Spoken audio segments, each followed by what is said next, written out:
दोस्तों हम सभी बचपन से ही स्कूल में पढ़ते आए हैं कि रशिया दुनिया का सबसे बड़ा कंट्री है जो कि 17.1 मिलियन स्क्वायर किलोमीटर में फैला हुआ है। चाइना, कनाडा और यूएसए नेक्स्ट 3 बिग कंट्रीज है जो कि इसके 60% से भी कम लैंड होल्ड करते हैं। रशिया कितना बड़ा है इसका अंदाज़ा इस बात से भी लगाया जा सकता है कि इसका बॉर्डर वेस्ट में फिनलैंड से और साउथ ईस्ट में नॉर्थ कोरिया के साथ लगता है।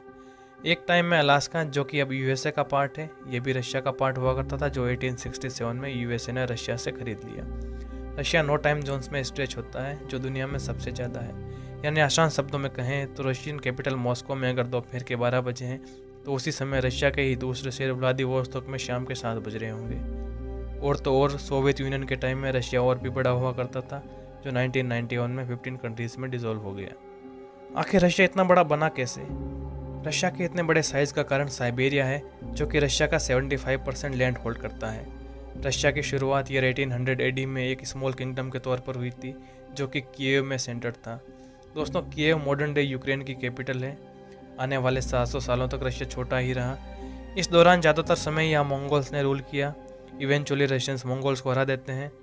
मंगोल्स को हराते ही रशियंस के सामने एक बहुत बड़ी चुनौती ये थी कि उनकी नई कैपिटल मॉस्को के ईस्ट में कोई नेचुरल बॉर्डर्स नहीं थे जो किसी इन्वेजन को रोक सके। नेचुरल बॉर्डर्स की तलाश में रशियंस ईस्ट में आगे बढ़ने लगे।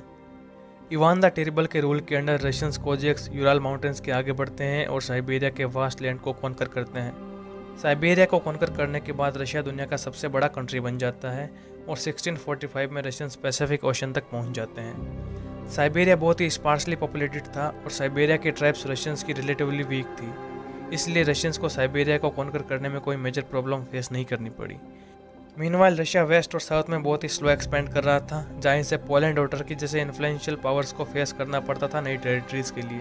फिर भी रशिया ने एक्सपेंड करना कंटिन्यू रखा और इवेंचुअली 21.8 मिलियन स्क्वायर किलोमीटर का एरिया कवर करते हुए मॉडर्न डे रशिया से भी बड़ा बन गया। अपने साउथ और ईस्ट में कोई पोटेंशियल थ्रेट ना होने से रशिया अपना सारा फोकस अपने वेस्टर्न फ्रंट पर कॉन्सेंट्रेट कर सकता है। इतिहास ने हमेशा ही ग्रेट पावर्स का राइज एंड फॉल देखा है, पर रशिया आज भी इनॉर्मस लैंड होल्ड करता है और एक सुपर पावर बना हुआ है।